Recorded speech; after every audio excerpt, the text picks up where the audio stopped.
Il suffit parfois de quelques secondes, de quelques accords à peine reconnaissables pour qu'un pan entier de notre vie ressurgisse. Une voix traverse la pièce, un refrain ancien revient à la radio et soudain tout réapparaît. Une soirée de famille, un trajet en voiture sous la pluie, un mariage un dimanche après-midi, le visage d'un parent disparu ou encore cette époque où l'avenir semblait plus simple. Pour des millions de Français, la voix de Michel Sardou possède précisément ce pouvoir. Elle ne se contente pas d'interpréter des chansons. Elle ouvre des portes que l'on croyait fermées depuis longtemps. C'est peut-être pour cette raison que chaque nouvelle concernant l'artiste provoque immédiatement une émotion aussi vive. Michel Sardou n'est pas seulement un chanteur populaire. Il est devenu, au fil des décennies, une présence familière, presque intime, dans la vie de plusieurs générations. Ses chansons ont accompagné les grands événements comme les moments ordinaires. Elles ont traversé les foyers, les fêtes, les disputes, les séparations et les retrouvailles. Elles se sont installées dans la mémoire collective au point que leur simple évocation suffit parfois à faire naître un sourire ou une larme.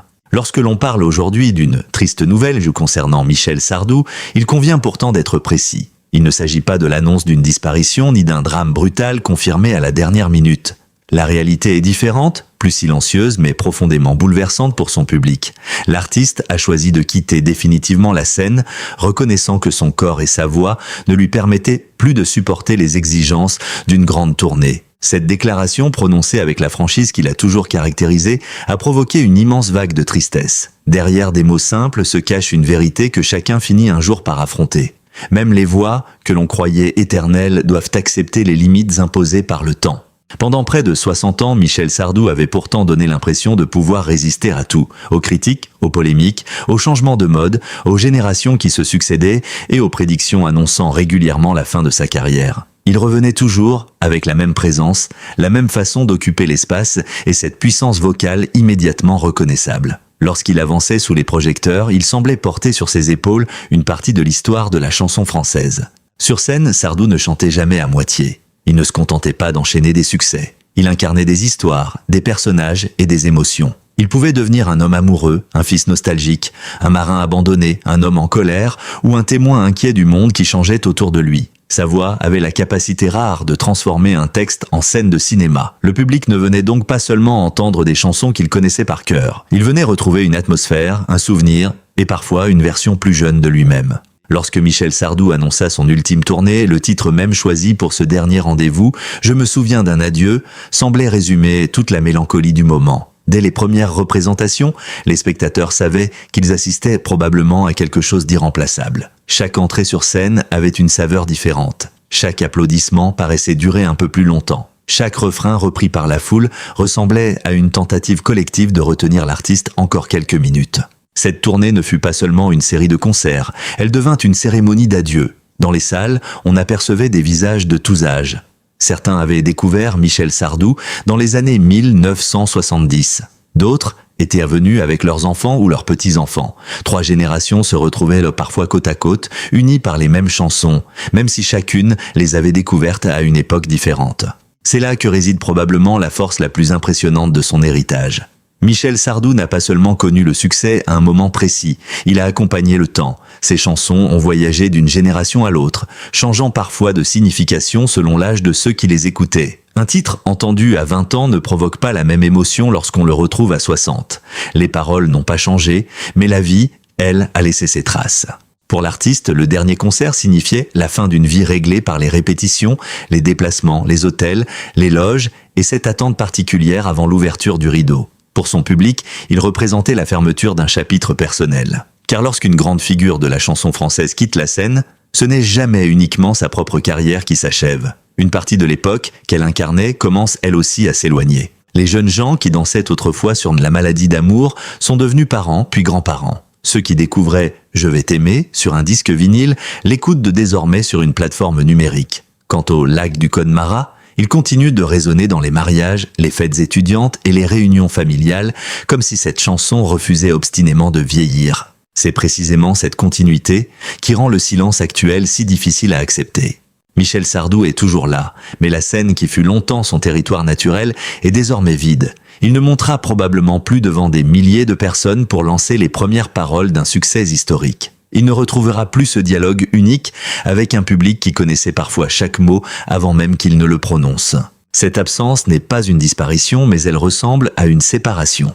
Pourtant, au milieu de cette tristesse, demeure une consolation essentielle. Une grande voix ne s'éteint jamais totalement. Elle continue de vivre dans les enregistrements, dans les souvenirs et dans les émotions de ceux qui l'ont aimé. Michel Sardou a quitté la scène, mais il n'a pas quitté la vie de son public.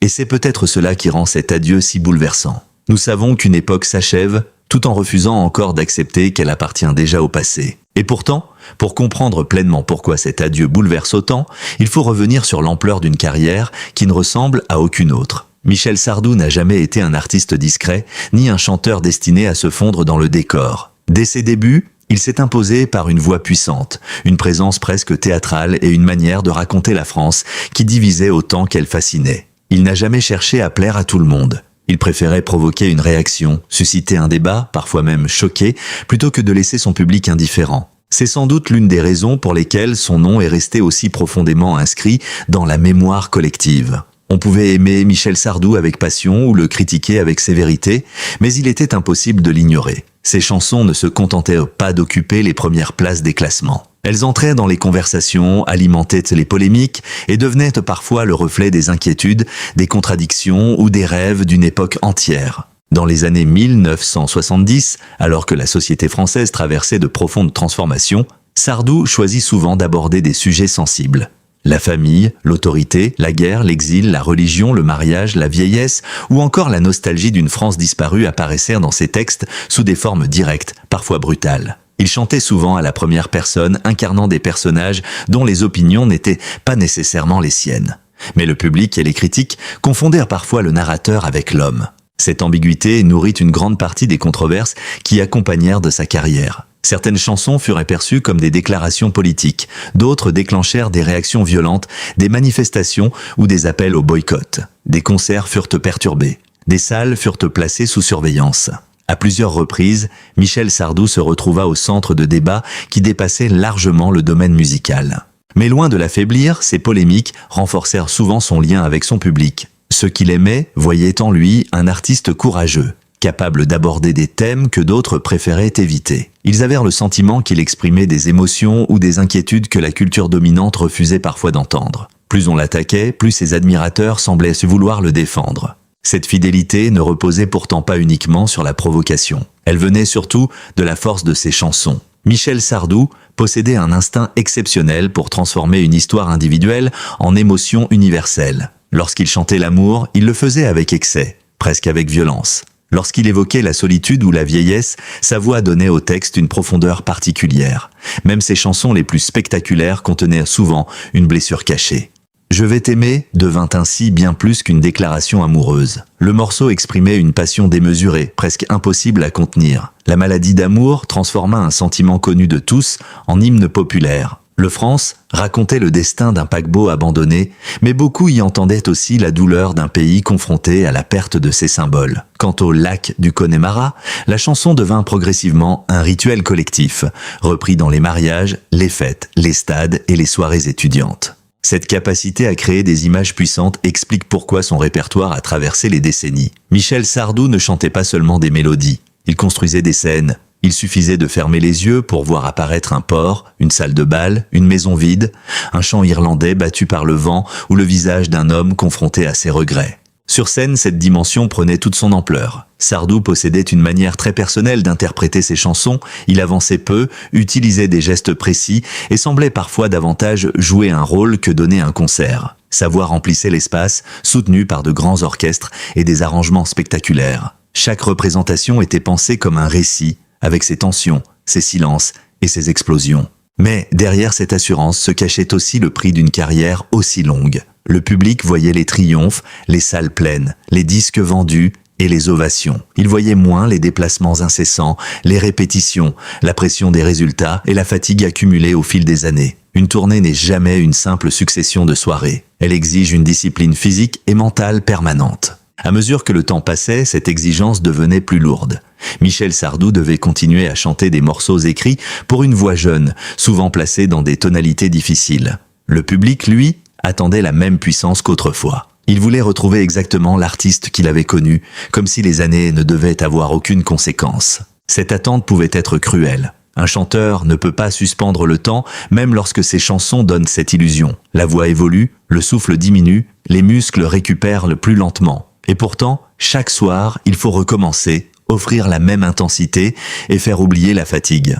Michel Sardou avait déjà tenté de s'éloigner de la scène. Il avait annoncé sa retraite, expliquant qu'il ne voulait plus subir le rythme des tournées. Mais le lien avec le public restait trop puissant. L'appel des projecteurs et le besoin de retrouver cette communion finirent par le ramener une nouvelle fois. Ce retour fut accueilli comme un événement. Les salles se remplirent rapidement. Les spectateurs voulaient retrouver l'homme, mais aussi vérifier que la voix était toujours là. Sardou savait sans doute qu'il devait affronter une immense attente. Il ne pouvait pas revenir timidement. Il devait offrir un spectacle à la hauteur de son histoire. La tournée « Je me souviens d'un adieu » fut donc conçue comme un dernier grand chapitre. Tout y rappelait la dimension exceptionnelle de sa carrière, les musiciens, les lumières, les chansons historiques et cette atmosphère particulière où la joie du retour se mêlait déjà à la tristesse de la séparation.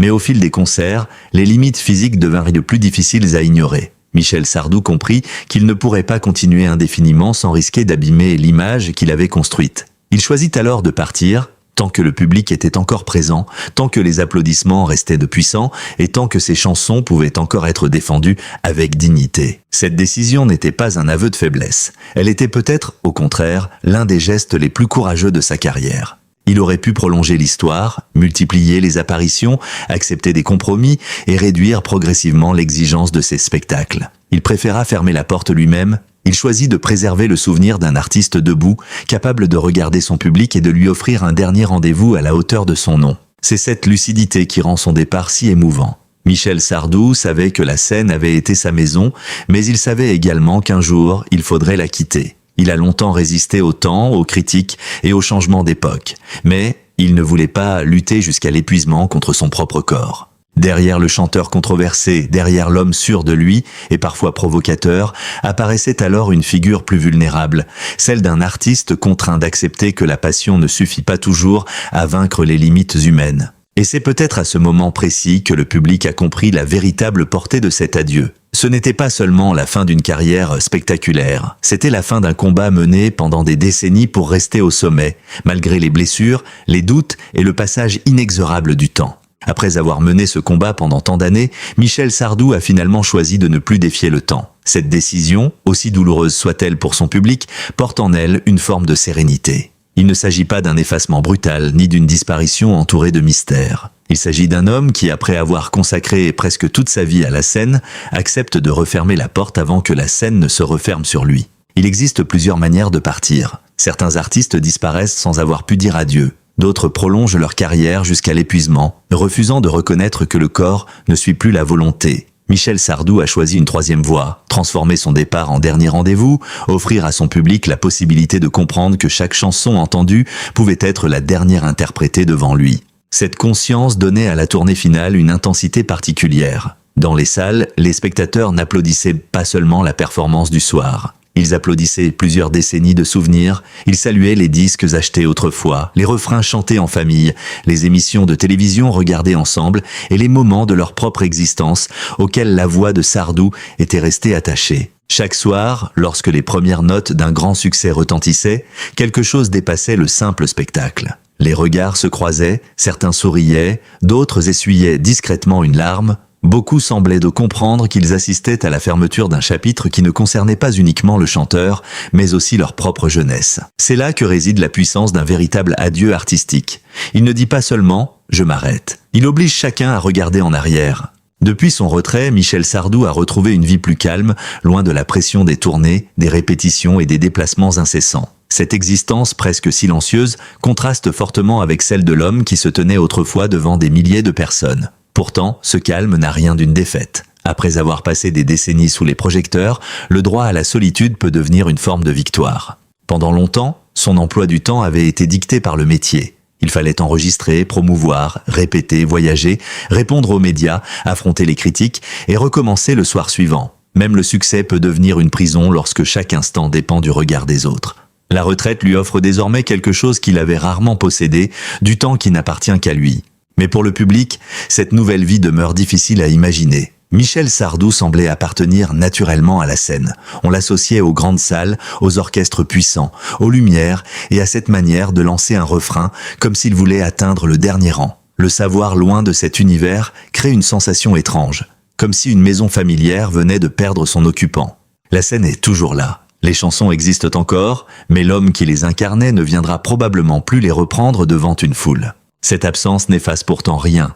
Au contraire, elle donne aux enregistrements une valeur nouvelle. Lorsqu'un artiste ne se produit plus, chaque image d'archive devient un fragment précieux. On ne regarde plus seulement un concert, on observe un moment disparu. On remarque la jeunesse du chanteur, la force de sa voix, les vêtements d'une autre époque et les visages du public. On mesure soudain la distance qui nous sépare de ces années. C'est souvent à cet instant que l'émotion devient impossible à retenir. On ne pleure pas uniquement pour Michel Sardou. On pleure pour les personnes avec qui l'on écoutait ses chansons. On pense à ceux qui ne sont plus là, aux parents qui chantèrent dans la voiture, aux amis perdus de vue, aux fêtes familiales qui ne se reproduiront jamais exactement de la même façon. La musique devient alors un passage secret vers le passé. Michel Sardou possède cette capacité rare de réveiller une époque entière en quelques secondes. Les premières paroles de « La maladie d'amour » peuvent ramener un auditeur à son adolescence. « Je vais t'aimer » peut faire renaître le souvenir d'une passion oubliée. Le France évoque parfois une certaine idée du pays et de sa grandeur. Quant au lac du Connemara, il continue de réunir des générations qui n'ont pourtant pas connu les mêmes années. Cette longévité révèle la véritable dimension de son héritage. Un succès disparaît lorsque la mode change. Une œuvre, elle, survit parce qu'elle continue à provoquer quelque chose chez ceux qui l'écoutent. Michel Sardou appartient désormais à cette seconde catégorie. Ses chansons ne sont plus seulement liées à leur date de sortie. Elles ont acquis une vie indépendante. Elles circulent dans les mariages, les soirées, les émissions, les playlists et les souvenirs. Certains jeunes les découvrent aujourd'hui sans avoir connu l'époque où elles dominaient les radios. Ils les reprennent à leur manière, parfois sans mesurer tout ce qu'elles représentent pour leurs parents ou leurs grands-parents. C'est ainsi que l'immortalité artistique se construit. Elle ne repose pas sur l'illusion qu'un chanteur restera éternellement jeune. Elle naît précisément du contraire, de la capacité d'une œuvre à continuer après que son créateur a quitté la scène. Le corps vieillit, la voix change, les concerts s'arrêtent, mais l'émotion transmise demeure intacte. Michel Sardou a souvent chanté le temps qui passe, la nostalgie, les séparations et les regrets. Il est aujourd'hui devenu lui-même le symbole de ces thèmes. Son retrait transforme ses chansons en miroir. Elles ne racontent de plus seulement les histoires écrites autrefois. Elles racontent aussi notre difficulté à accepter que les époques disparaissent. La France qu'il a connue a changé. Le monde de la musique également. Les grands programmes de variété, les disques achetés le samedi, les tournées qui rassemblaient des familles entières et les chanteurs suivis pendant toute une vie appartiennent progressivement à un autre paysage culturel. La disparition de ce modèle rend le départ de Sardou encore plus marquant. Il n'est pas seulement l'un des derniers grands interprètes d'une génération. Il représente une époque où quelques voix pouvaient devenir le patrimoine émotionnel d'un pays entier. Aujourd'hui, la musique circule plus vite. Les artistes apparaissent, rencontrent le succès et sont parfois remplacés quelques mois plus tard. Michel Sardou, lui, a eu le temps de vieillir avec son public. Cette relation ne peut pas être fabriquée rapidement. Elle se construit pendant des décennies à travers les joies, les scandales, les retours et les silences. Voilà pourquoi son adieu ressemble à une séparation personnelle pour tant de personnes. Pourtant, il ne faut pas voir cette fin uniquement comme une tragédie. Il y a aussi dans ce départ une forme de réussite immense. Peu d'artistes peuvent quitter la scène en sachant que leurs chansons continueront à être chantées longtemps après eux. Peu peuvent regarder derrière eux et voir plusieurs générations réunies autour de leur œuvre. Michel Sardou a peut-être renoncé aux tournées, mais il n'a pas perdu son public. Chaque fois qu'un refrain sera repris dans une fête, chaque fois qu'une archive sera regardée avec émotion, chaque fois qu'un auditeur dira « cette chanson me rappelle quelqu'un », le lien se reformera. La scène ne sera plus un zénith ou une grande salle. Elle sera un salon, une voiture, un mariage ou un simple souvenir. Et peut-être est-ce finalement la plus belle des victoires? L'artiste a quitté les projecteurs, mais sa voix continue de circuler. Il a fermé la porte des coulisses, mais des millions de personnes gardent encore ses chansons ouvertes dans leur mémoire. Son dernier concert a marqué la fin d'une carrière, pas la fin d'une présence.